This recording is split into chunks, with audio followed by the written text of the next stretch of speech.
Today we're at the Manassas battlefield. And why? Because we're testing out one of these smartphone telescopic binoculars to expand the view and hone in on subjects way far away. Amazon sells hundreds of thousands of these a year. They're highly rated and range in price from $20 to $200. So it's really crazy. Let's see how it does.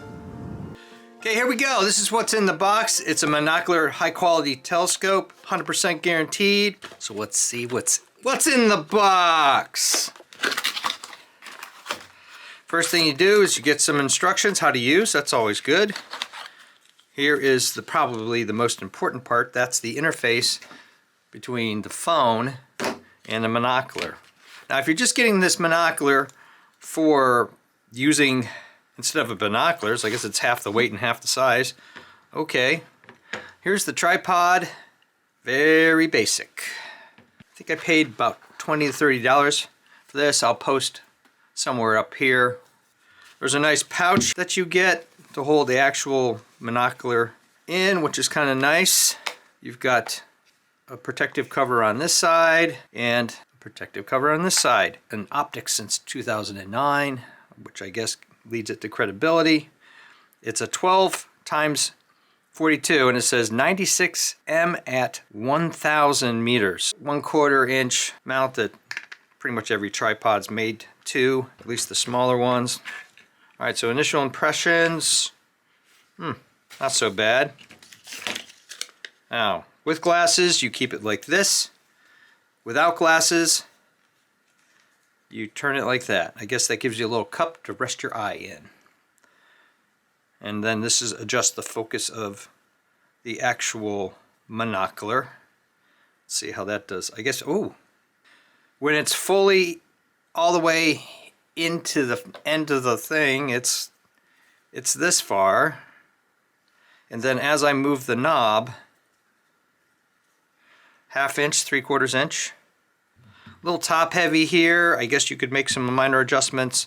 I think it's better to have this leg out there, or you could just use another tripod. I could make all sorts of mods and updates to this, but the whole idea is to use what comes with the kit. Oh, by the way, you get a nice little microcloth and a thank you for purchase. I got this many months ago, so I don't think I can do this warranty anymore. Now it comes to the most important part, putting this cup, interfacing it with the phone, and then with the monocular. And we'll go outside and give it some testing. So initial thoughts are, this is a little flimsy. Now I just happen to have one of those phones that has 3 cameras, so we're gonna try to link this up here and figure out which one it's on. So I'll mount the phone in there. I'm gonna try to do it with the case, and if for some reason I can't, I'll have to modify. Okay, so which one am I looking at here? Shooting for that lens right there. So you gotta really honk down on this thing. Yep, hello hand. So now let's put it on here and see what we got with the optic. Just pressure fit there. Boy, that thing looks far away and it looks out of focus. So let's see what we can do here. Just kind of expanded the lens a little bit. Okay, I'm having interface issues. Now you can see what's going on here maybe. There's a gap between the phone and the mount. So this guy is not resting straight up there like that. After a good bit of off-camera trial and error, I think I've got this optimized.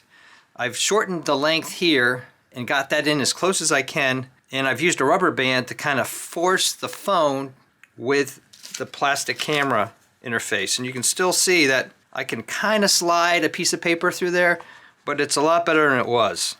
And if I push the phone actually like this, I can get it a little better. But you shouldn't have to do that.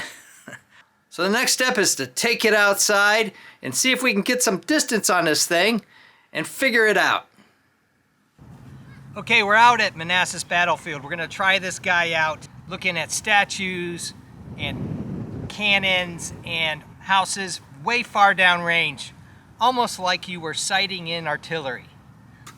For comparison purposes, here's the Stonewall Jackson statue with my regular camera.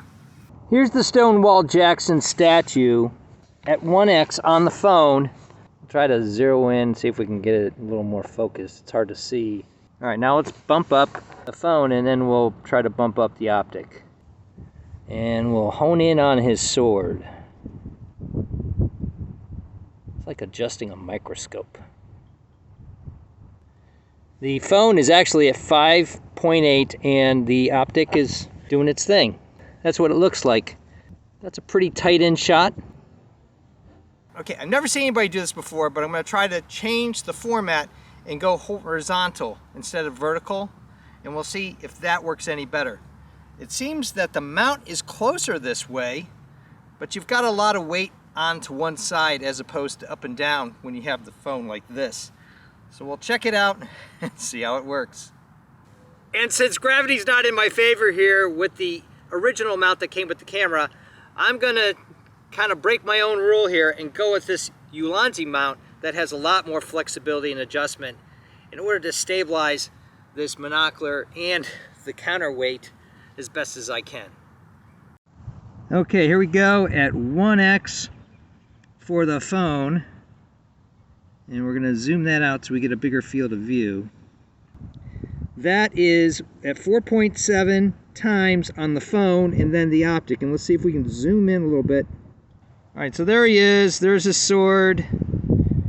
Once you get close with the optic, the phone will do a lot of the work in trying to hone in on and focus the image, which is kind of interesting. But I don't know, there's probably a breeze of 6 miles an hour right now, and you can see how that's just jostling it. Trying to get a calm period here. But there you go. Pretty impressive, actually. Out in the distance, you can see the house, a memorial next to the house, and a White House further back from that, from the regular camera. Here's the base of the statue. With the phone in the horizontal position, it's a lot more susceptible to bouncing. But the phone is at 8x. The further you go out, the more bouncy the image is going to be.